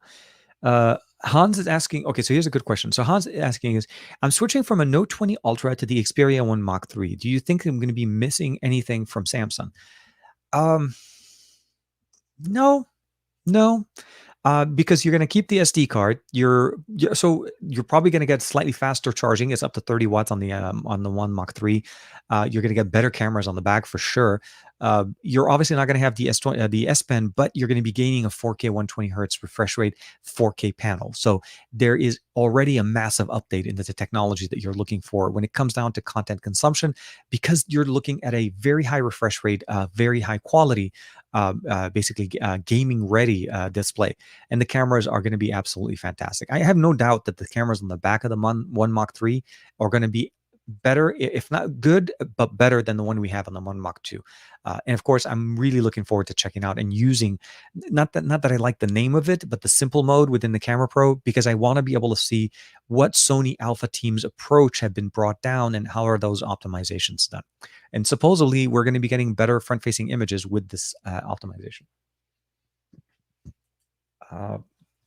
Hans, the S Pen, of course, but do you mean software-wise? Yeah, so there's no question the S Pen is going to be the biggest thing. But the question would be is, so many people, and I'll say this even for myself, there was at one point a time of my usage that I felt like the S Pen was a very, very needed thing for me, and I used it for a long time. But as time kind of moved on and I've tried many devices, I've realized that I don't typically really look for the S Pen on the Note as much as I used to. I typically find it more functional on something that is this big because of the form factor, right? If I'm writing on something, I can put my hand and I can write. It's much bigger, and I felt like for me that's something that I wanted to use and want to be able to use on a smartphone, on a mobile device. So the tablet with an S Pen support is always going to be a much better solution for me. But yeah, I think it's an upgrade for sure, going from the Note 20 Ultra to the Xperia 1 Mark III. Johiki, what do you like about the Note 20 Ultra, Hans? That's a good question, actually. I think that's a good question going on to Hans. Hopefully, we'll see an answer from him right there. I still want the Tab S7 Plus. Yes, Joe, honestly, for the things that you do, especially with image editing, you can snap a couple of pictures on your Pixel 5, shoot that over with Nearby Share onto the S7 Plus, and then do some editing using with your pen. It's going to be a lot better. The pen input with the module within, what is it called? Pentastic within Good Lock is a very good combination, especially with tablets that are not, for Android tablets, let's just say that. Sam, dude, Sabaha, man. Sabaha, welcome to the chat, man. Everybody say hi to Sam. Sam and Matt have a really nice live stream every Sunday at 1 p.m. Pacific Standard Time called Across the Podcast, a day ahead of obviously the SGGQA on Mondays with our best friend, Juan Carlos Bagnell, some gadget guy. So welcome to the chat, man. Hope you're doing well. Better late than never, dude. You're rocking it the way I usually show up to your show. I typically I'll always try to be in the chat and I'm like listening to the conversation, but I typically, yes, I'm a little bit later to come in. Very nice. San Valentino, hey man, hope you're doing well. Afternoon, man, hope you're doing well. Let me see. So yeah, actually, let's talk a little bit about that. Okay, so as I think, okay, okay, let's jump back into Hans's answer. I feel like Samsung. I feel like Samsung because of an advertising toy, which is following whatever Apple does, and I really love what Sony is doing with their camera system. Um, Samsung has changed a lot from when we first started seeing what Samsung was doing. They went from a very and I don't know if it's going to continue. This is based on what we're seeing currently in the system. Um, Samsung went from pushing the limits, giving you everything under the sun to, as you kind of, I mean, you said it in a nice way as well. They're starting to copy. They're literally looking over to what Apple is doing, and they're literally assuming that this is going to something that works for them as well.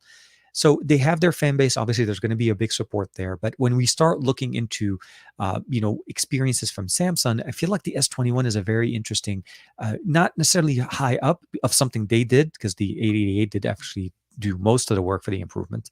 But I feel like the S21 for me, from a feature set, from what Samsung felt like was a necessary thing for users, specifically on the Ultra side, it was definitely felt like a little bit of a letdown for me from the S20 or even the Note 20 Ultra. So those are things because again, I appreciate having those features, and they didn't even offer them at the $1,200 model, which to me felt like why? Like why take the SD card support? Why take MST? Why cap the charging speed to 25 watt on the same battery size that you gave us on the S20 the year before? But depends on what you're looking for. Contact Microsoft support. Oh, okay. Think so. I think Oliver's answering something else as well. Yeah. Okay. So let's, as I think this is a good point to start talking about the experience. So the S21 Ultra was again announced in January, right after the Mi 11 became available. I got my unit as almost everybody else did, the retail unit, in February, which is when they were starting to ship them out, and I think the experience has been since I've received the smartphone. I've received, I want to say, maybe 3 or 4 major updates where we'll be able to get more enhancements on the camera, better security patch update, and I think it's accurate as of the 1st of April when it comes down to my security patch update on the S21 Ultra that I have. That's the unlocked model, so it's not the carrier version. Um, Overall camera experience for me hasn't really changed much since launch. So if you're looking at it, it's still a very decent experience. I think the front-facing camera definitely performs much better than what we've seen in previous generations. Although on the back-facing sensor, outside of telephoto, which is it seems to be the difference in approach here than last year's S20. As last year's S20 was mostly basically their biggest push there was the 100 times space zoom that they pushed out with it.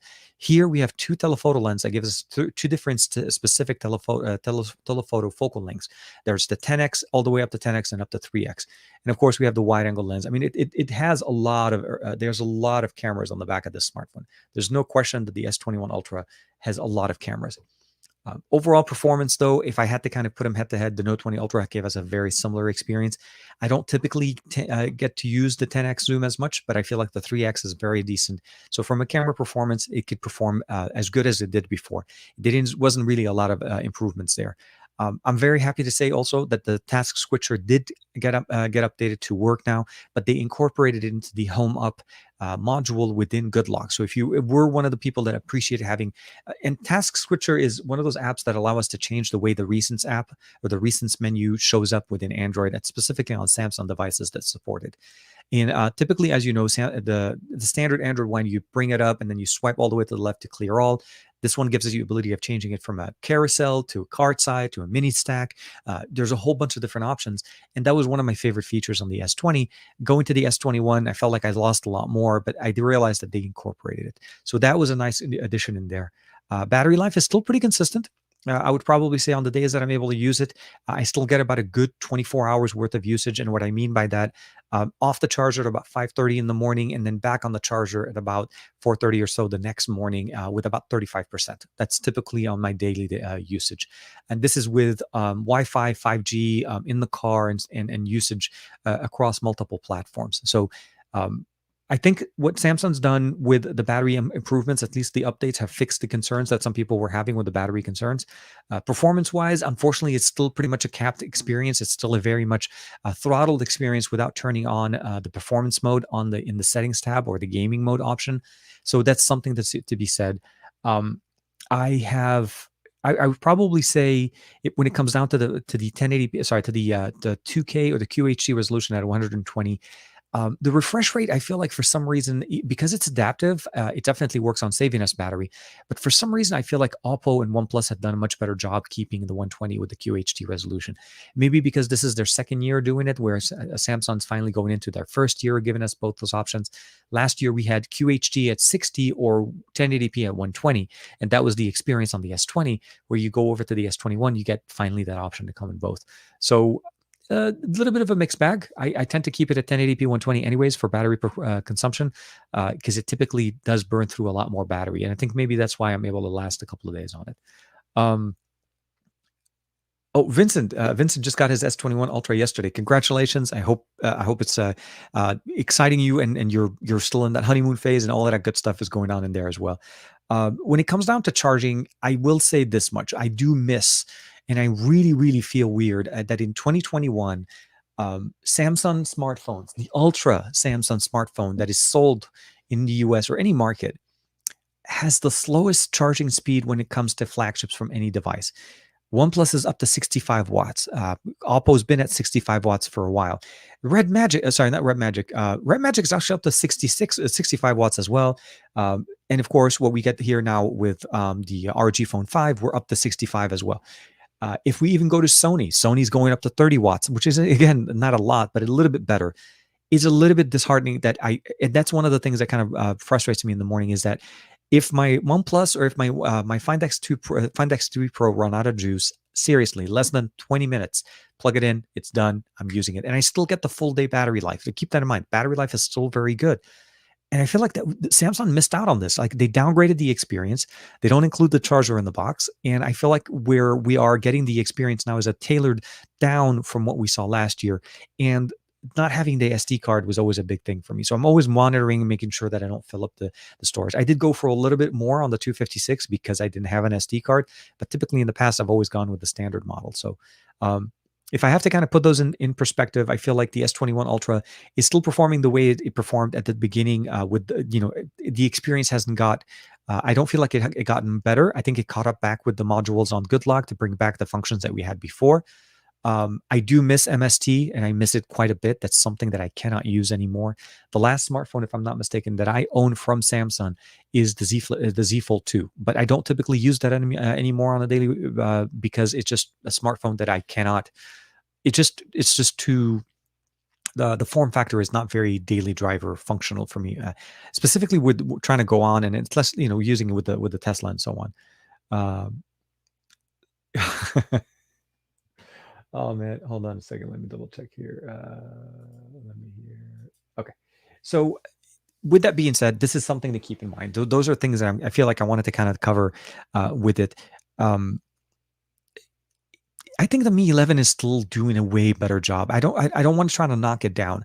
Xiaomi did a very interesting approach. They announced the first Mi 11. Now I can still say that the S21 Ultra is definitely better than Mi 11, but the Mi 11 wasn't really competing with it. The 11 was competing with the S21 and the S21 Plus.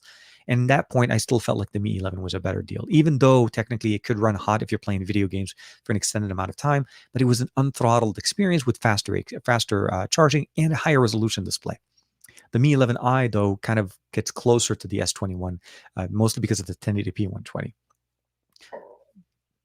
Sorry about that. Yeah.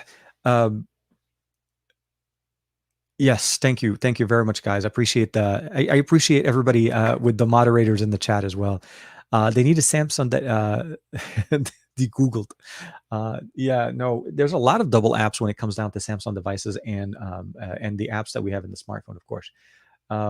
I had the S9 Plus, huge difference. So Vincent, I would love to ask you if you don't mind maybe letting me know, did you use an SD card on the S9 Plus? Is that something that you miss on the S21, or it maybe a little bit too early, depending on the internal storage one that you went? But yes, no, definitely going from the S9 Plus to the S21 Ultra is a massive update. You went to literally like you did the right jump. Let's just say that much. It's a massive jump, but it's definitely in the right direction. And there's a lot of improvements that have been done since then, especially with the refresh rate, the battery size, and of course, just the overall aesthetics of the smartphones. So for sure. You missed the charger in the box. So, okay. So Greg's comment here is very interesting, right? It's not that I missed the charger in the box. It's that the box, the charger that the smartphone experience is no longer compatible with the old. Like if you upgraded, an example, like your Vincent just upgraded from an S9 Plus to the S21 Ultra. His charger, which was adaptive fast charging, was a 15-watt charger that Samsung sold, included in the box with the S9 Plus. When he bought the S21 Ultra, he needs to purchase a new 25-watt or the 45-watt charger, depending whichever one he'd like, to make sure that he's getting that fast charging. And that's what I was trying to more speak towards. It wasn't that I missed the charger. It's more about users that pick up the phone for the first time that are upgrading from a while ago, right? Not from an S20 to the S21 like I did. I don't, and typically, if I wasn't doing this, obviously for YouTube, this wouldn't be necessarily my upgrade cycle. I wouldn't necessarily have gone over to the S21 Ultra. I would have ridden it maybe for a little bit more with the S20 because that's typically what would carry me. And there wasn't really a big difference. S21, like I said, dropped the speed on the charging. But I hope that we'll be able to see something like that in the past. And again, keep in mind, Greg, every other manufacturer other than Samsung is keeping their charging and the charger in the box, and they're giving you the fast charger in the box, which is really nice. Like they're learning how to basically go out at some of Samsung's decisions and the ability. Davin Davis, definitely very, very nice. Thank you very much there. They need Samsung. So Vincent, I would say dual apps or having multiple apps in a Samsung smartphone, I think we've been used to for a while. But my biggest thing that I would probably say is if you're getting the smartphone, and I don't know if you've already set it up yet or not, I'm assuming you have, make sure you do not consent to the advertising or the customized advertising option in the setup, because once you turn that on, it's almost very hard for you without resetting the phone and starting over again to disable the personalized ads within Samsung applications. And that's something that is a little bit different that I'm not really appreciative of, at least this year with the S21, is the ability of seeing more ads in our system at $1,200. Like it's a smartphone that we paid that much money. We have it in their Samsung TVs. I mean, I have a Samsung TV here, a 40-inch that I use for my testing. And the reality is, seriously, having ads on a system that you paid full price for is just not right. I don't think it's right. I think at the end of the day, we already have so many people that are using data. There, if you can consent to sharing your data and so on, there's so much other ways that you can make money. Having to put more ads in front of us when we're trying to get an ad-free experience is just, to me, is weird. But again, you're right. I think it's still a massive upgrade from the S9 Plus. Congratulations again. There's going to be so many new things in there. And of course, I would love to hear from you again, how things are going for you as time goes on and you're able to get it up and running to normal. Whose customers are... Okay, so I think I may have missed the concept. I think that's the plan. They want to buy the more expensive versions. Yeah, so a concept, sorry, Jermaine jumping in, I think that's the plan. They want you to buy the more expensive option, the 256, and people might as well then just get the 512, and this is why the SSD is being removed. Again, very much a very tailored way of, it's like a marketing approach. So you have the S21, great entry level, and of course, a great smartphone for what it offers. There are some things that you obviously want to be aware of and just kind of look into. I love it when I get calls from numbers that say it's a verified number, but it says nothing about the name of the business. The only thing I would probably say is, because I didn't have an SD card, I had to go to the 256. And the reason I'll say this is the model that I came from had more storage. There was more things that I needed to transfer with me from one phone to the other. And it's more about the library of content that I want to be able to carry over. I run if I'm using a smartphone, the smartphone needs to be able to run my business. I'm be able to do my work, my day job work, my personal work, YouTube monitoring, downloading and transferring large files. Like typically, I'm talking about the gig and a half worth of files that I'm typically transferring between my desktop, my phone, and the internet. So files for me tend to get that internal storage gets to get filled up pretty quickly. So short answer, the 256, and it's a marketing ploy. And they make it so that it's $50 more just for the 256, but then they do that $200 to jump over to the 512, because for some reason 512 is so much more. But it is definitely very interesting. And Jermaine, hopefully you're doing well. I saw that you got the Mi 11 Ultra as well, so I'm really, really excited. He has some really good videos as well on his channel for that. So Joe's jumping in. So what's a good alternative for the Tab S7 Plus? Would you suggest? And anyone in the chat, of course. I mean, from a spec level tablet that runs Android, the S7 Plus is, I feel like it's like the best option we have right now. There isn't that many tablets that are being released. Huawei still makes some decent tablets, but I don't think that they're getting very close to it. I think Alcatel still makes some of their tablets. I think it's a tough one. The market on Android tablets is so small. There's so many more budget-friendly tablets on the market, but the main thing I would probably say is maybe go for an S6 Plus from last year. That still was a very good option that you'd be able to get a little bit better deal. So it's hard for me to compare some of the features that are on the Tab S7 Plus with some of the other options, mostly because there is very little competition that's going on in this realm. You have the super budget tablets, which don't really come even close. And when it comes down to actually feature to feature, Sony is not making tablets anymore, because those would have been my next thing to jump on. You can get one of those conversion tablets, which essentially is like a PC in a tablet format. But at the end of the day, I feel like maybe an S6 Plus would definitely be a good option as well. Okay, so default says, I know that everybody hates that Samsung removed the SD card, but hasn't it been proven that using one slows down the experience on because the SD card moves slower than the internal storage? So, okay, the approach to that is very. I'll say that in a little bit. First thing I'll say is Samsung doesn't allow us to actually put system apps on our SD card. The SD card, for the most part, is intended for additional storage, not main storage. So, although we were able to at one point to do adaptable storage, if you're familiar with adaptable storage on Android, it's the ability of using external storage and internal storage together at the same time to combine the storage. So essentially allowing the system to write to internal and external memory at the same time as if they were the same system. Now, in that situation, the SD card quality of the SD card is a very big part of it.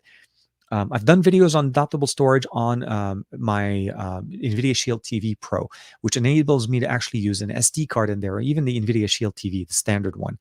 And those I typically do turn on adaptable storage, but I'm using a high quality Kingston memory card, which they do make very fast ones.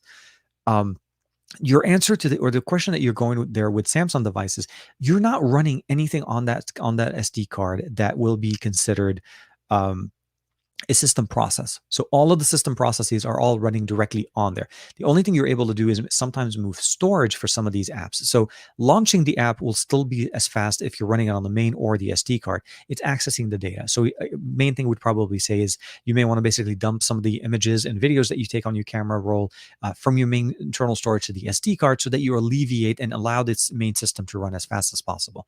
So there is a big function for the SD card on a device, even in 2021. I don't disagree with you on the fact that obviously the system will run smoother with internal storage, just everything internal storage. Obviously, Google doesn't support external storage. OnePlus doesn't support external storage, with the exception, I think, I want to say on the Nord. Actually, I take that back. The short answer is it's something to keep in mind. Nord line is very different. It's a Nord by OnePlus. It's a very different experience than what you normally typically get from OnePlus. But I don't disagree that internal will always be faster, but there is a purpose for the SD card. Losing it on the Ultra, where it was available on any other device, because you're typically running more on the internal storage, that was the big letdown for us. It's not on the standard models. Nobody's barking on that part. It's mostly on the S21 Ultra. Let me see here. Oh no, off-topic tablets. Remember the old Xperia Z Ultra? Yes. See, the Xperia Z Ultra, everyone called the tablet in 2023. It's a 6.3-inch tablet. That was the tiny one. I know, I know. That was a tablet back then. They used to be even remember the phablets? Remember, like all of these would be called phablets back then. If we had to bring this one in, anything that was higher than 5.5 inches, 5.5 inches, not 6.8 and 6.9 inches, almost 7 inches there, for sure. Um, Russ is asking actually a very nice interesting question. So, what SD card brand do you recommend, and what is a what is a good reasonable price? So, I used to be a very SanDisk heavy, very much good, like sticks to SanDisk. SanDisk makes really good SD cards, but I've had a few problems with some of their cards where I've lost the cards and lost the data off of them. Kingston's been just knocking it out of the park. I'll say this. Hold on a second. And I say that because I use them with all my systems now. Everything that I use has sent Kingston. So the Kingston Canvas React Plus, that's their highest throughput, the highest SD cards, and they do make them in microSD. This one is 300 megabits on. So for 4K recording content on any smartphone, they're great, and their prices are about 40 to 50 bucks, depending on the model and the storage that you're going with. And they do actually perform very, very nicely. For me, when I'm transferring data, my content, obviously I shoot in 4K, 4K 60 on the primary sensor here, and I'm able to transfer very fast to my PC. So when it comes down to putting content on it and taking content off of it, it's going to definitely be the best. So Kingston all the way for sure. Kinsley, I like that one. Yes, Kingsley saying the Samsung S10 was the best headphone. Was the last Samsung device with the headphone jack for sure. It's one of those things you always want to kind of appreciate when they did it, and they did it well. Um, Absolutely, Dominic Wong. I'm totally with you as well. I think SD cards are always going to be really good. Um, so IR blasters. So this is something that I don't understand why more care. So I take that back. I do understand why it exists. I love it on Xiaomi devices. Every Xiaomi device that I've ever had a chance to play with always has an IR blaster. Some of them have FM tuners and so on, but the point is the IR blaster is always there, and I think it's a great feature. I don't think I don't understand why it hasn't caught on with more companies carrying SD cards. Not well, SD cards for sure, but IR blasters. But definitely a very interesting concept for sure. That we feel like when you have it and your phone can work as a remote, you're totally fine. Like you're sitting on the couch, you're hanging out, you're with the family, but you don't have to go reach for the remote. You just turn on the remote on your phone, change the channel, do whatever. It always nice. Very good. Uh, Kingston do these. Yes, definitely. Joe, I love it. Joe and I both are like, ooh, snap right there. Samsung Evos are also very nice. Yes, so Samsung does actually pretty good, although they typically tend to be a little bit more expensive, but they're definitely some of the better options as well, even with the internal storage when you're trying to get into the system. Let me see here. Where am I? Okay, so I'm not too far. So here, B Floyd is back. I don't know. Kind of find that the SD card is gone. I'm a techie. And even for me going to the store and trying to compare SD cards is a pain in the you know what. I always wanted Samsung to support their own with UFS cards. So it is basically based on usage and what you feel like would work best. I agree. The sea of SD cards is massive. There's no question that there's going to be. It's something that you need to do some homework on and work with, and basically find which ones do work best. But for me, like I said, from years of using SD cards, SanDisk was the primary product that I always went with, and I feel like I always went with them because of the pricing. They were always somewhat comparable in pricing, but I've had some failures with them, and I feel like I don't know if they've changed manufacturing or they're just using less lower quality products. If I'm not buying the super expensive model from them, but when it comes down to Kingston, for the last at least couple of years, I have had no problem at all with any of their cards. So they've been definitely upping their game, and like I said, I've converted my not only my smartphone that support SD cards, but I've also converted my main cameras to standard SD, not just the micro, because their devices are so good, and I use the same memory on the what's it called, the NVIDIA Shield, the standard TV, as well as the NVIDIA Shield the full NVIDIA Shield Pro, which those are going to be the ones that always perform the best because they need the fastest memory possible. So hopefully that helps there. Spartas is saying for business, for Samsung to be pushing the Ultra as a pro camera experience is not having SD card support doesn't make sense. And again, that's exactly what I feel. And then to continue his comment is, as someone with the 256 S21 Ultra, I've had to empty the storage a couple of times already. When you're, and I think this is to speak to the understanding of price for benefit. Samsung's approach for the S21 Ultra is they gave us the entry level at about $1,200, almost 12, I think 1150, and then you had to pay an extra $50 to get the 256. So that doubled the internal storage from 128 to 256. But 256, when you're talking about using 4K 60 on all your camera sensors, shooting 108 megapixel images, or using 8K video, running a business, using your device, seriously pushing it to the level of what needs to be done. When you're buying a device for $1,200, I don't feel like you don't need the Ultra to be on just normal social media and checking emails and so on. You want to be able to push the limit of what that smartphone can do. You will run out if you're producing content off of it, editing videos, uploading videos, like I said, transferring content from one place to the other. It's not going to be enough.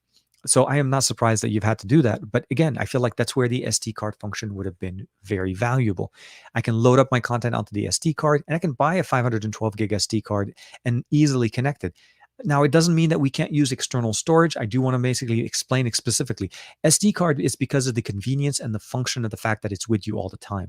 You can totally connect a USB-C drive directly into the S21 Ultra and back up your data. But then now you're talking about a drive that sits separately on a separate device, where with an SD card, you transfer the data even though it's connected, or you can basically back it up directly. You can take the memory card and back it up and put it back in. So there's that permanently connected to you all the time. So hopefully that helps. Yes, thank you. Yeah, Kingston is a very good brand for SD card. Dominic Wan, for sure, for sure. Samsung's going away from all good features, headphone jacks and IR blasters. It's a very they're just trying to go with a different their approach to their flagships, to their high end models. I feel like are being more selective, and I feel like they're taking things that I feel the users base. I wish there was a way for us to better voice our opinions into what things are, but at the end of the day, it's going to come down to how we spend our money. If we're still buying devices and accepting what their new solutions are going to be, I don't think they're going to be able to see our decisions or our concerns. Back then, when they took the SD card the first time, they brought it back the year after, is because they noticed a massive dip in purchasing.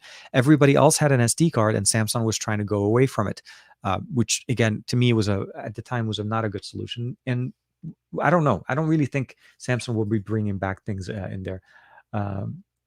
Some kids saying, I love the breeder. Thank you, man. Appreciate it. I did trim a little bit off of it. I took off about an inch, I think was it a couple of days ago or so, actually earlier this week, just to keep it kind of a little bit short, because it's going to grow back and it just kind of keeps going and it keeps it nice and clean. So for sure. Thank you, man. So the classification of an SD card is confusing. So typically it's a micro SD. I know it's not an SD, it's a micro SD. And there's also obviously nano cards and so on. It is a little bit confusing, but it's also because it's like talking about true wireless headphones, right? If you type that title into Amazon or any search engine, you're going to have a sea of devices that are available, and which ones are good, which ones are bad. It's hard. It's hard to be able to kind of justify and figure out what's going on. But the hope is that you're able to talk amongst friends like we are right now, to be able to kind of get good answers there. Samsung's UFS cards has just as fast as internal storage. At least I know I would have the best storage on my device. Absolutely. If you're able to get, do apologize there. I didn't say Samsung didn't have any good solutions. It was just more that they're just not letting us try to use other solutions. But yeah, no, their portable hard drives are some of the best options on the market. I mean, it's just crazy. They are very, very nice. Should be a standard. Joe, I'm totally with you, man. Ranesh, actually good. That's a good and interesting concept. Removing features is the new feature. Yeah, it seems to be very much, and I don't know why that seems to be the approach to. Like I realize that it's something to say that we're becoming more minimalistic. It's easier to be just do things, and we already have like 1,000 chargers in our home and so on.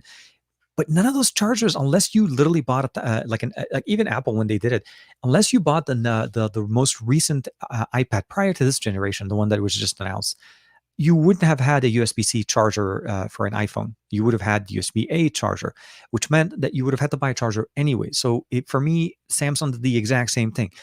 For Vincent that just came over from an S9 Plus, he does not have a compatible charger that will charge his S21 Ultra at the fast rate. He has to buy a separate charger. Those are things you have to understand. So that change takes time, and we're in the beginning part of it. That's probably why. Salute to Xiaomi and Huawei for having the blaster. Very very underrated feature for sure. I think we all appreciate having the IR blaster for sure. Oh man, let me see here. I think I'm gonna so Sad. Okay, so here, Sad has a question. So Sad's asking, I don't feel like Find My Phone feature has any use when the phone gets stolen. There are ways to okay, so there are way too many ways, too many requirements, and hits us with some knowledge if you can.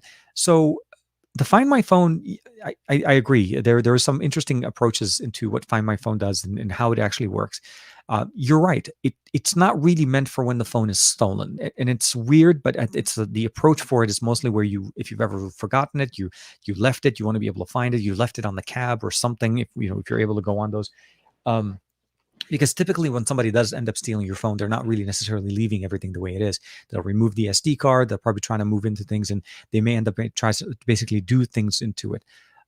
It's a feature that should be utilized quite fast. I would probably say it's something that you want to be able to use as fast as you can. If you're able to lock your SD card into that smartphone, and if you're using a Google Play Services based device, it gets a little bit harder for people to basically flash it unless they're more advanced to be able to basically go through or bypass the FRP, the basically the reset protection that we have built into Android devices.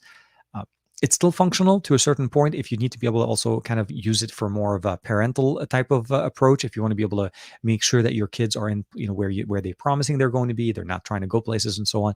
There are things that can be done. But at the end of the day, I feel like it's something to have better than nothing. And unfortunately, it brings up a whole bunch of different things to keep in mind. I mean, realistically, at the end of the day, it's mostly about the content that you lose once you lose your phone, right? It's not necessarily the phone physically itself, because if we have insurance, obviously things will get replaced, but it's the content, it's the memories, it's those pictures, things. So I always say, although Find My Phone is a good option, it doesn't really do what you think it does, because I've lost a phone in the past, and I can tell you that the Find My Phone did not help me find my phone. That didn't do the job itself. But at least make sure that all the content that you have on your phone are backed up somewhere, either directly to the cloud or backed up on your PC, and do that regularly, so that God forbids, if you are in the situation where you have a problem and you do lose a phone like that, you don't have to be, you won't feel as bad. Although, again, losing a phone is never a nice thing. Anytime you lose something that you spent that much money on, it's never going to be easy. But the hope is that you have insurance. So those are the things that we want to be aware. There's not much to be able to turn on without, like changing the custom recovery and things like that, to be able to lock it down a little bit better, or even making backups a little bit better. But at the end of the day, it's something to kind of, it's something to keep in mind. So hopefully that helps. Um, so the SD card days are mostly done since the last seller, Samsung, ditched it. So B, I appreciate that. With LG and Sony barely competing, Samsung can get away with all of these. Customers. So part of me wants to agree with you, and I say yes. Samsung can definitely get away with it to a certain point, because of the user base, because of their marketing department. And I feel like to a certain point, if you, it's kind of like how iPhones are. If you like a Samsung and you're comfortable with the One UI environment, more than likely you are going to stick with them, and you are going to pay the extra $50. They made it very easy. It's, again, they knew what they were doing. They took it away, but they made the upgrade to the 256 a very easy $50. And if you're financing it, you don't even notice it. But I feel like we need to be better at it. We need to be more sophisticated when it comes down to buying our tech. Going into a retail store, going into a phone company store, you're going to be given a very small, tailored experience of smartphones, and that's not representative anymore of what we have available in the market. Android as an operating system runs on way more devices, obviously internationally, and you have such a vast selection from ultra premium, very high performance, low entry level to budget to medium experience, mid rangers type of experience. That I feel like as buyers we need to do our homework a little bit more. As long as we're not in a rush, meaning we broke a phone or something happened, we need to get a new one, that we should be able to do, and hopefully we'll be able to find it. And I agree, the SD card may be on the way out, uh, but at the end of the day, smartphones in 2021 are still being sold with 128 gigs of internal storage, but then they want us to be able to use 8K recording. They want us to be able to do all of these things with these cameras that typically will fill up our smartphones. A 4K 60 recording for about a minute or two is almost 200 megabytes. I mean, shouldn't you want to be able to use the best experience on that smartphone and not have to be always looking at the storage capacity? So it's always something to keep in mind. Oh, oh man, I totally forgot. Yes, it is. It is. Matt is giving me the massive light in the sky. Of course, I do want to say thank you very much, of course, to Matt for the super chat. TK Arbe, TK the man, the legend. Hashtag Juan Bagnell, some LG chill guy, and of course, we need to start kicking it off with the TK section. I didn't realize it, guys. We are at an hour and 54 minutes. It has been an amazing show. Let's go ahead and just set it up real quick. So if you guys are not familiar with it, if you're new to the show, I do want to say thank you first and foremost to everybody for hanging out with us. But it is part of the show now we get to, which is kind of like almost at the end where we're trying to kind of culminate everything in. It's called the TK-ception. And it's something that we do and everybody loves doing it. So if you can, please drop in the comments the hashtag TK-ception, as we have it right there from Matt Tyler. And again, thank you for the super chat. For supporting the channel as always. It really, without you guys, without having you guys here with us day in and day out, hanging out, and we're kicking it, and we're checking it out and playing games and so on, it really wouldn't be as fun. I wouldn't be doing this live stream if it wasn't for you guys. And we obviously, as you know, we've crossed the year since the live stream started, and I am very, very happy with everything that's been going on. So with that being said, we are going to start it off with Matt, the honorable Matt Tyler, the Call of Duty and Apex Legend King now, which apparently I'm going to have to start doing just to keep up. And let's go. Hey. So thank you very much to Matt Tyler and everybody in the chat as well. Always in there. Let me see if I can jump in there. So we have Oliver as well. Thank you very Lutzholm. Hopefully I'm saying that correctly. TK, thank you very much, Oliver. Jermaine, concept creator, guys. If you haven't checked them out, check out the concept creators. Amazing work there as well. B, thank you, appreciated. Greg, as always, thank you very much for hanging out with us, kicking it with us on your Saturday, be it morning, noon, evening, or afternoon. Ranesh, as always, strong support. TK Super Saiyan Bay, always Goku, Team Goku. I don't care, whatever. I'm not going to try to make beef with Juan. He's Team Vegeta. I'm Team Goku. We just need to work on our on our fusion dance. And of course, Earl Owens. Oh, dude, Earl, I didn't even see you in the comments. Dang, man. Hope you're doing well. Thank you very much. And again, everybody hanging out with us. Davin Davis in there. Dominic Juan. And of course, Aditya Anil, as always, and everybody hanging out with us on this beautiful Saturday. It's actually very, very nice weather. And of course, Dominic there, I saw it right there.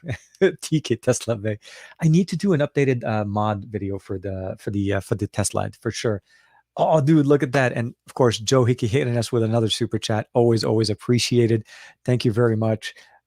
Yeah, man. I will say this: the Tesla is a lot of fun. It's a lot of fun, and it's very nice to be able to check it out. Saad in there, Saad bin Anis, Helen, welcome to the chat. Welcome to the team. Oh man, hashtag Team Goku all the way. Goku for the win. And of course, Aditya had to go in. You got to put that in there for Juan.